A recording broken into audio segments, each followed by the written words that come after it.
Before I begin, I want to introduce myself first. My name is Lela Monica. I am from the University of Muhammadiyah Cirebon, majoring in primary school teacher education.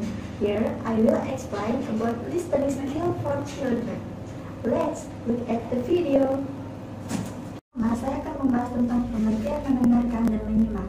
Listening banyak diartikan sebagai aktivitas mendengarkan, akan tetapi dalam konteks pemeranan keterampilan berbahasa bagi anak, listening diartikan sebagai aktivitas menyimak.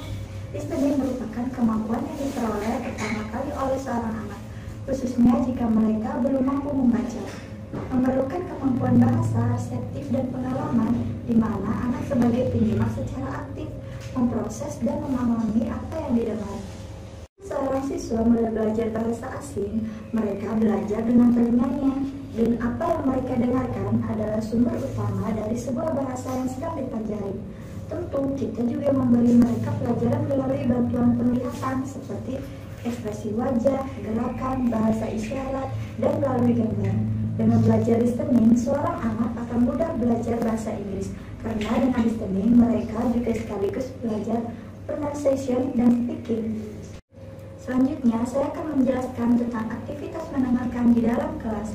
Mendengarkan adalah keterampilan pertama yang anak-anak peroleh, terutama jika mereka belum belajar membaca.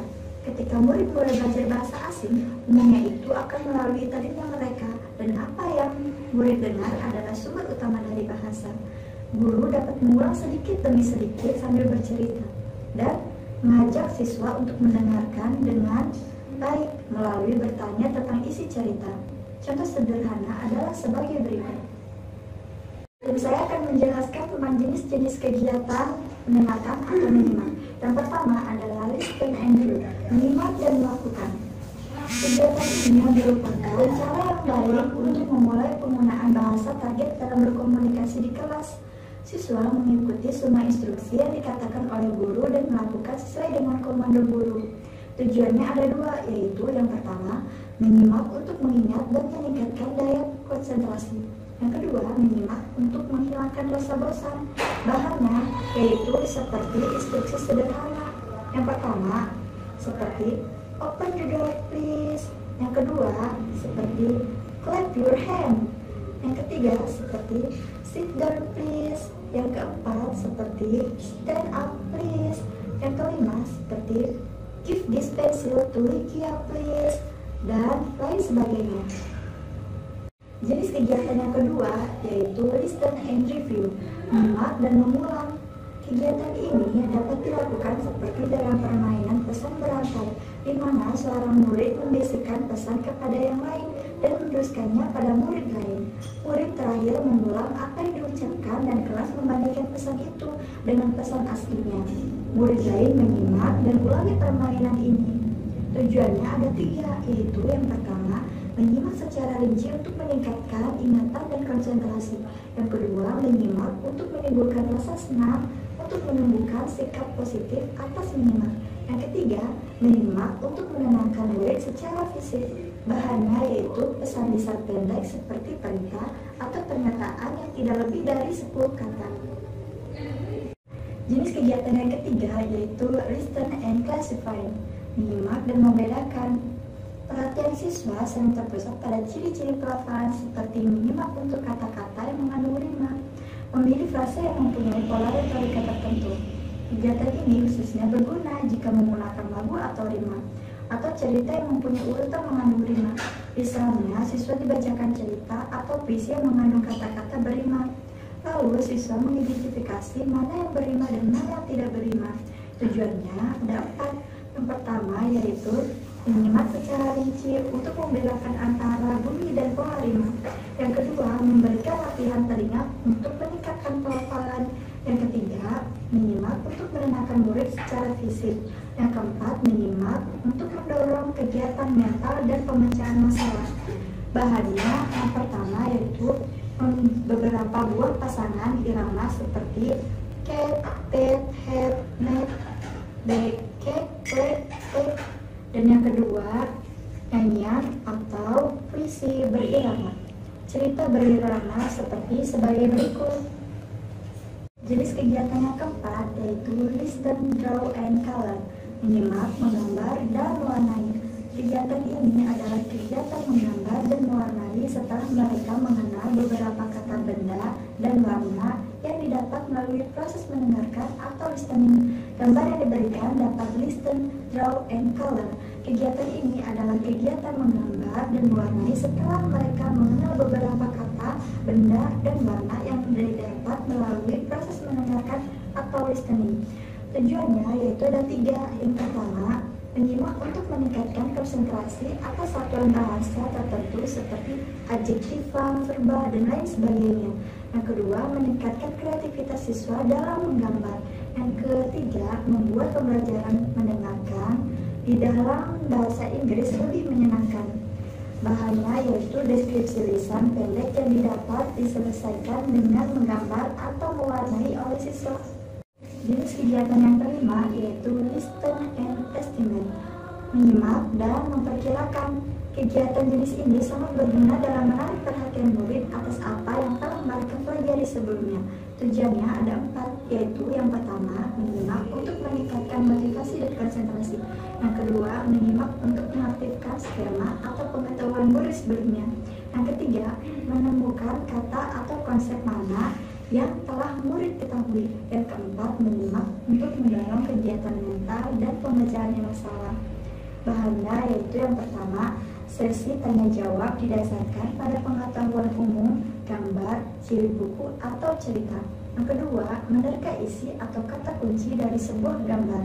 Yang ketiga, menggambar sebuah kata atau peta konsep mengenai sebuah topik. Yang keempat, melengkapi kuis untuk menarik perhatian atas apa yang telah murid ketahui. Jenis kegiatan yang keenam yaitu listen and guess, menyimak dan menebak. Kegiatan ini didasarkan pada deskripsi sesuatu dengan kalimat yang sederhana yang identitasnya siswa harus menebak.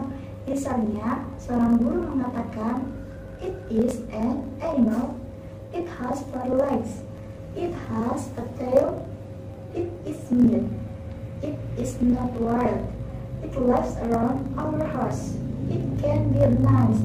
Jika seorang murid menjawab a cat, berarti jawaban seorang murid tersebut benar. Ini seperti acara kuis yang sering kita lihat di acara televisi. Tujuannya ada 2. Yang pertama yaitu menyimak secara detail untuk menangkap kata kunci yang digunakan untuk mendeskripsikan, misalnya bagian tubuh binatang. Yang kedua, menyimak untuk mendorong kegiatan mental dan pemecahan masalah. Bahannya yaitu mendeskripsikan lisan pendek yang dapat diselesaikan dengan memilih pilihan yang dapat dieliminasi murid. Kegiatan yang ketujuh yaitu listen and labeling, menyimak dan melabeli. Kegiatan ini dilakukan dengan menggambar, membuat peta atau diagram di mana siswa diminta menyimak atau sebuah deskripsi mengenai hewan, manusia, atau sebuah tempat untuk melabeli bagian-bagiannya. Tujuannya ada 3. Yang pertama yaitu menyimak untuk mengembangkan keterampilan membaca dan menulis atau mengembangkan konsep. Yang kedua, menyimak untuk menenangkan siswa. Yang ketiga, menyimak untuk mendorong kegiatan mental dan pemecahan masalah. Bahannya yaitu label tertulis yang diberikan kepada siswa atau kata-kata yang ditulis di papan tulis yang disalin oleh siswa. Kegiatan yang ke-8 yaitu listen and match, menyimak dan mencocokkan. Kegiatan ini dilakukan dengan mencocokkan gambar dengan kata-kata yang diucapkan secara lisan. Murid yang lebih dewasa dapat dilibatkan dengan meminta mereka mencocokkan gambar atau pernyataan tertulis dengan teks tertulis seperti gelembung bicara yang diambil dari dialog atau cerita. Tujuannya ada 3, yaitu yang pertama, menyimak untuk konsolidasi kosakata dan struktur baru. Yang kedua, menyimak untuk mendorong kegiatan mental dan pemecahan masalah. Yang ketiga, menyimak untuk menenangkan siswa. Bahannya yaitu lembar kerja siswa di mana siswa menggambar sebuah garis untuk menghubungkan sebuah gambar dengan kata yang benar atau label tertulis atau gelembung bicara untuk dicocokkan dengan gambar. Jenis kegiatan yang ke-9 yaitu listen and put in the right, menyimak dan mengurutkan. Kegiatan ini didasarkan pada gambar atau frasa tertulis yang disusun ke dalam urutan yang benar sewaktu menyimak cerita atau perintah. Tujuannya ada 4, yaitu yang pertama, menyimak untuk meningkatkan ingatan dan konsentrasi. Yang kedua, menyimak untuk konsolidasi kosakata dan struktur baru. Yang ketiga, menyimak untuk menenangkan siswa. Yang keempat, menyimak untuk mendorong kegiatan mental dan pemecahan masalah. Bahannya yang pertama yaitu gambar atau pernyataan tertulis. Yang kedua, kertas kerja dengan sejumlah kotak yang harus siswa memberi urutannya berdasarkan apa yang disimak. Kegiatan yang terakhir atau yang ke-10 adalah listening and classifying, menyimak dan menggolongkan. Kegiatan ini dilakukan berdasarkan gambar. Murid menyimak secara cermat atas sebuah deskripsi, misalnya hewan yang berbeda yang mereka harus kelompokkan berdasarkan cerita tertentu. Kegiatan itu dapat dicapai dengan bantuan visualisasi utama, misalnya matriks, tabel, diagram Venn, dan lain-lain. Tujuannya ada 3, yaitu yang pertama, menyimak untuk meningkatkan konsentrasi dan mengkonsolidasikan kosakata dan struktur baru. Yang kedua, menyimak untuk menenangkan siswa. Yang ketiga, menyimak untuk mendorong kegiatan mental dan pemecahan masalah. Bahannya ada 3, yaitu yang pertama gambar. Yang kedua, lembar kerja menggunakan kata tertulis pada papan tulis yang murid harus salin ke dalam kolom yang benar pada sebuah bagan saat mereka menyimak.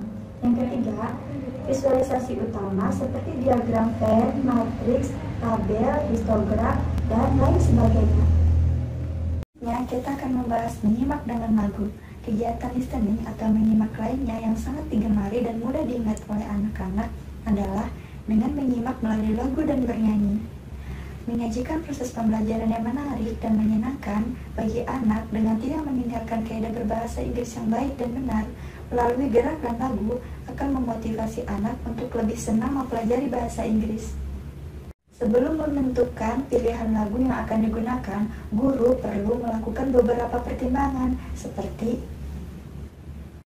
yang pertama, lagu sudah dikenal atau disukai anak. Yang kedua, lagu harus berisi materi yang akan diajarkan, baik keterampilan bahasa maupun unsur bahasanya. Yang ketiga, lagu harus memiliki sifat dan karakter yang mengandung pencapaian tujuan pembelajaran. Ini penting mengingat metode belajar dan pembelajaran lagu lebih merupakan strategi pembelajaran, bukan tujuan pembelajaran. Kesalahan dalam memilih hal ini dapat mengganggu pencapaian tujuan pembelajaran. Yang keempat, lagu harus memiliki tingkat kesulitan yang sesuai dengan kemampuan siswa. Kesalahan pemilihan lagu dapat berakibat pada tidak efektifnya proses belajar. Karena itu, dipilih lagu yang teksnya ringan dan tidak terlalu panjang. Yang kelima, lagu harus berisi pesan atau nilai yang sesuai dengan tingkat usia dan kemampuan siswa. Kesalahan pemilihan lagu akan berakibat pada pembentukan kepribadian yang salah. Setelah menentukan lagu yang akan digunakan, guru bisa menentukan keterampilan berbahasa dan unsur bahasa apa yang akan dikembangkan. Langkah ini penting karena berkaitan dengan jenis kegiatan atau pendekatan yang akan digunakan guru dalam proses belajar mengajar. Beberapa contoh jenis kegiatan atau pendekatan yang dapat digunakan dalam pembelajaran listening antara lain: yang pertama, drill. Drill bertujuan mendorong akurasi atau keakuratan setelah siswa memahami arti kata frase atau kalimat yang ada dalam lagu lalu dilatihkan. Drill di sini berupa oral drill. Misalnya, siswa mengalami kesulitan dengan bunyi E atau E. Mereka tidak dapat membedakan kata pen atau fail dan felt. Jika demikian, kegiatan pembelajaran berikut dapat dilakukan melalui listening practice atau repetition drill. Yang kedua, listening practice. Listening practice yaitu membandingkan kata-kata dalam lagu bila diucapkan maka secara sepintas terdengar serupa. Sedangkan repetition drill yaitu guru membacakan kata-kata tertentu dalam lagu dan siswa mengucapkan kata-kata tersebut. Kedua, communication practice exercise bertujuan mengembangkan kelancaran versi. Prinsip yang mendasari kegiatan ini adalah siswa akan belajar cara berkomunikasi melalui kegiatan berkomunikasi dengan menggunakan unsur bahasa yang ada dalam lagu. Aktivitas ini memberikan kesempatan lebih banyak bagi siswa untuk berkomunikasi setelah mereka mendengarkan lagu. Ketika melakukan aktivitas ini, siswa cenderung membuat banyak kesalahan. Namun, itu tidak perlu dirisaukan. Yang penting anak didik memperoleh kompetensi dan kepercayaan diri untuk menggunakan bahasa yang bebas. Bila ingin membetulkan kesalahan, guru hendaknya melakukan secara bijaksana agar siswa tetap tinggi motivasi belajarnya. Yang ketiga yaitu gap-filling activity. Gap-filling activity yaitu kegiatan di mana anak diminta mengisi atau melengkapi kata-kata atau frase yang penting dalam lagu yang sengaja dihilangkan oleh guru. Kata-kata atau frase tersebut biasanya merupakan istilah-istilah penting yang harus dikuasai oleh siswa. For example, listen to the song, then complete the missing word. Twinkle, twinkle, little, how I wonder where you, up above the so high, dan seterusnya. Guru mengulang beberapa kali pemutaran lagu melalui tape recorder dan siswa melengkapi kata-kata atau frase yang hilang. Kemudian siswa dan guru mengecek bersama-sama dan menulisnya di papan tulis. Yang keempat yaitu recording words. Recording words yaitu siswa diminta menyusun kata-kata dari teks sebuah lagu yang diacak guru setelah mereka mendengarkan lagu yang didengarkan melalui tape recorder. For example, rearrange the jungle words into a good song by listening to the cassette. Twinkle, star, little, twinkle, dan seterusnya. Sekian penjelasan tentang listening skill dari saya, kurang lebihnya mohon maaf. Thank you for your attention. Wassalamualaikum warahmatullahi wabarakatuh.